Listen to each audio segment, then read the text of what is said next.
What's up, everybody? Today, the headlines reads, Biden raises the cost for home buyers with good credit scores to help out risky home buyers, okay, with low credit scores. Now, is this true? Semi-true, okay? So this article right here, read the whole article. If you're not going to read the whole article, you're just going to read the headlines, you're not going to get all the information. But what I did was I spoke with John Lambert, a mortgage broker, and spoke with Nicole Salter, and I wanted to be educated on everything so I could bring it to you. And we had this meeting, and I recorded the meeting. I wanted you to see it. So here in this meeting, we're going to attack all angles, ask all questions, and get the answers. All right? So is it true? Watch the video. We are recording, guys. You got two realtors here, Eric Pacheco, Nicole Realtor. And we saw this new law that came into effect, that's coming into effect about your credit score. The higher your credit score, you're going to get dinged. You're going to get penalized for it. And I don't think it's fair. She don't think it's fair, but we don't know the whole scoop. So we called John Lambert, the gentleman right there, okay? He's a loan officer, a mortgage broker. He knows what's going on. So what we talking about, guys, is this article right here. The article, guys, I lost the article. I've been getting it for you guys right now. Give me 1 second here. So, give me 1 second. Well, I tell you what, Eric, while you're looking for the article, I actually read it, and of course, the headline makes it sound horrible, right? Biden raises costs for home buyers with good credit to help risky borrowers. And so just in reading that headline, I'm like, wait, why am I being penalized for paying my bills on time, right? Because that's what good credit is. Good credit, when I think about it, it's like trust, right? Like you're trusting me, you're loaning me money in good faith that I will give it back to you. Absolutely. And so I've already built up this relationship. I've already built up this trust. And now it's like you're telling me, well, I'm not going to have you back because over years. charge you more money. Years. We've been paying our credit for years, looking at our credit for years. It's like a marriage. You're married to your credit score. And now you're finding out you're gonna tell me that faithful. I'm being penalized for it. Yeah, you're being faithful. You're making your payments on time, being a faithful borrower, creditor, purchaser, and now you're going to get penalized for it. But is that really what's happening? Is that really what's happening? Here's the article that we're talking about, guys, right here. Biden to punish those with good credit scores with higher mortgage rates to subsidize others. Now, John is going to break down what exactly is happening with the numbers, okay? Because headlines is one thing, facts is another. Facts is another. So facts only, John. Just the facts, guys. So yeah, basically, let's start at the beginning. Loan level price adjustments. Most people haven't heard of them until recently because they made a lot of news. So these are adjustments to your rate that are built into the back end. They're requirements for every lender that's selling a conventional loan. Most people have heard of Fannie Mae and Freddie Mac. Those are the government service entities, or GSEs, that handle these loans. And this is what they require of every lender, is that they build this into the rate. It's based on your credit score. It's a credit risk is what they call it. And it costs you a little bit depending on how much you're putting down on your loan and where your credit score is. So if you're looking at my screen right now, on the left-hand side, the orange is all of the LLPA adjustments prior to May 1st. On May 1st, the blue on the right is what comes into effect. So what they did was they revamped their matrix, and that's what this is called, a matrix. So if you look at, we kind of highlighted a few to give you some examples. If you had a 740, greater than 740 score, and you closed your loan prior to May 1st, and it was sold to Fannie or Freddie as a conventional loan, then you would have paid, and you were putting less than 5% down. Let's look at this one first right here. You would have had 0.750% added to your rate whenever they quoted you. So going forward, after May 1st, that's going to change. And if you look at the matrix here at 740 to 759, you would be paying 0.5%. Now, a lot of people out there saying, oh, man, you know, they're penalizing us because we got better credit, we worked our butts off, and all that jazz. Well, they are, depending on what type of scenario you have. So it's not as bad as they make it sound. And I'm just going to show you real quick. So if you notice, you're only paying 0.5% on the new matrix. That's better. That's better. Yes, Okay. folks. 0.5 is better than 0.75. Right. So if you, they also added a couple more tiers. Before it was just greater than 740, this is what you get.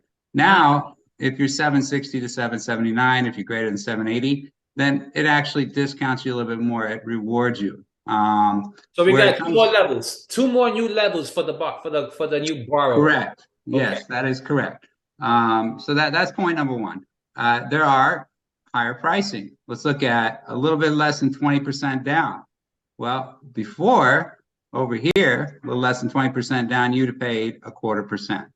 Now, at a little less than 20% down, at a 780, you're 0.375, and at a 740, you're paying 1%. So yeah, that's a bit of an increase. You know, it's 3/4 of a point on your interest rate. So yes, it depends on your scenario, and in some cases, you will be paying more.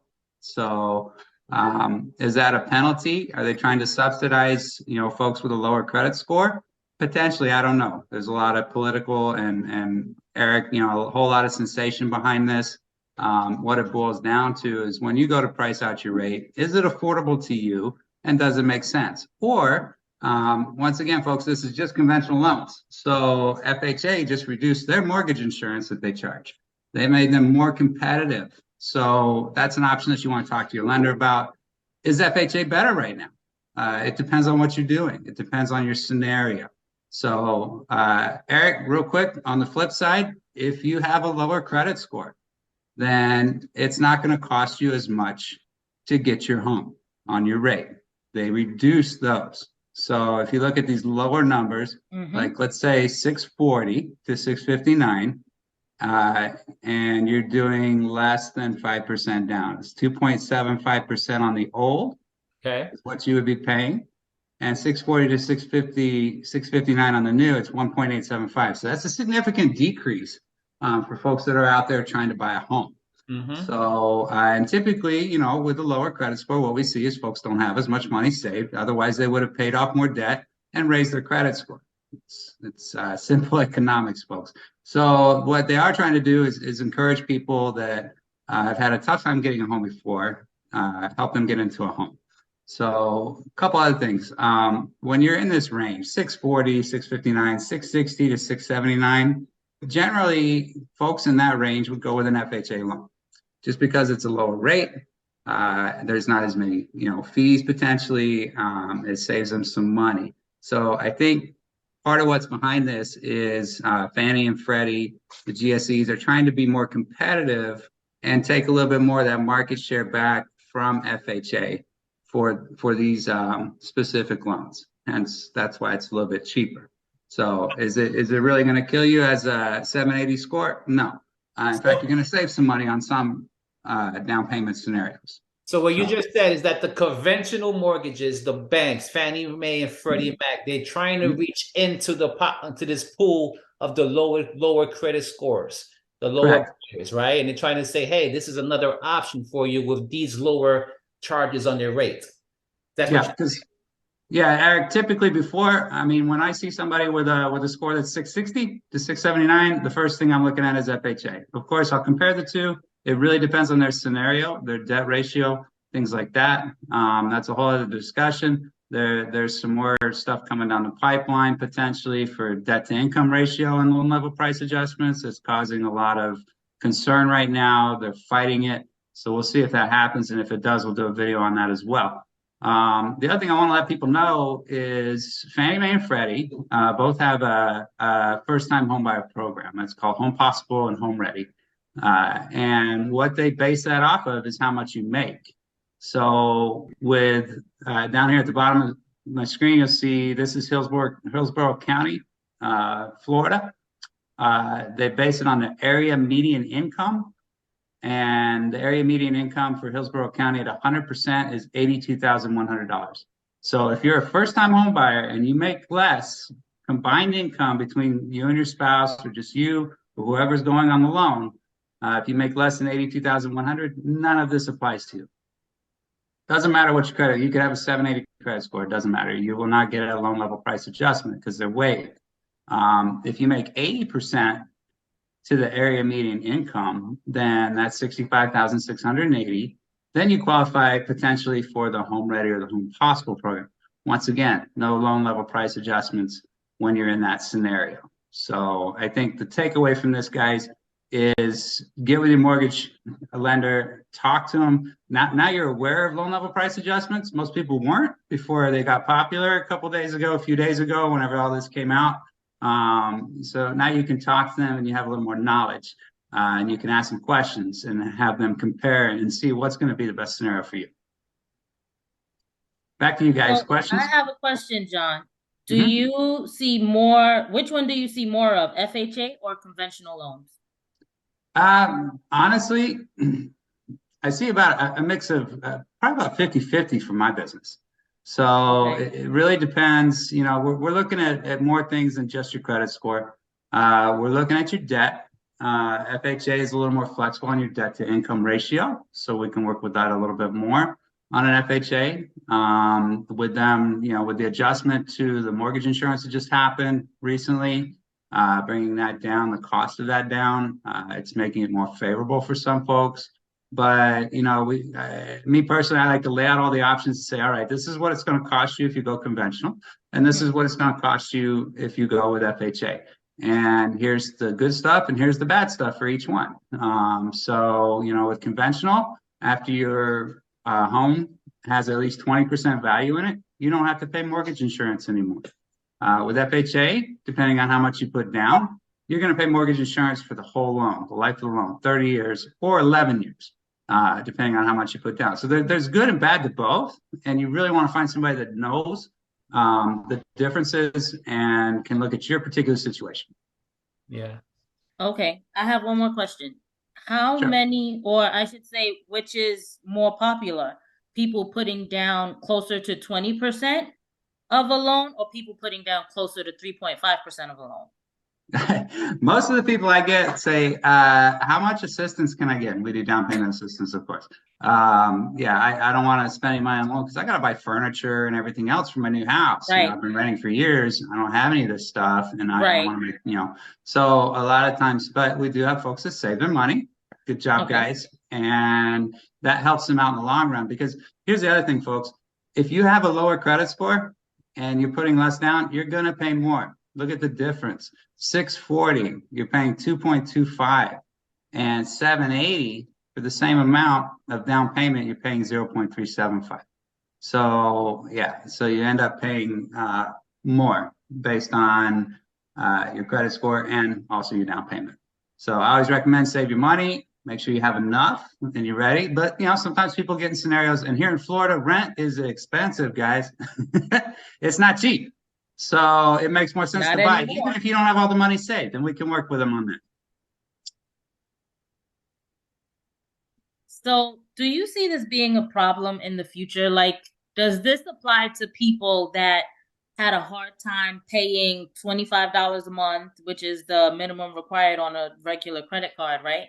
Versus $2,500 a month, which is what their mortgage would probably be when they buy a house. Do you see this being a problem in the future? Well, you're talking about making it a little bit less, a little bit easier to get into a home when they may not be in a position to buy. Yeah, I do. Because some folks will do that, and some lenders will help them because they want that loan. So folks, educate yourself. Make sure you can afford what you're purchasing. So you're like, all right, I pay $1,300 a month for rent. But typically in Florida, because of the pricing on the homes, and Eric, you can back me up on this, you're not going to get a $1,300 payment on your mortgage. So you're going to be closer to $2,000. Yeah. So is that something you can afford? Not if you want all working bathrooms. Yeah. So, you know, those are the factors that your lender should be working with you on, your realtor should be working with you on, to make sure you're getting into a home that's not going to, you don't want to be house poor, is what they call it, for sure. Very true. I'm looking at the top of the after May 1st, 780 credit score with 10% down. You pay a quarter point of the loan. Correct. That's what I'm looking at. And if you put 30% down, you pay no points on, or 25% down, you pay no points on the loan. Right there. This, if you can mark it right here, this one right here, 70 to 75%. That shows 0 0. So that's no points, no LLPA on the loan. If Correct. the buyer can pay that much. Correct. Okay.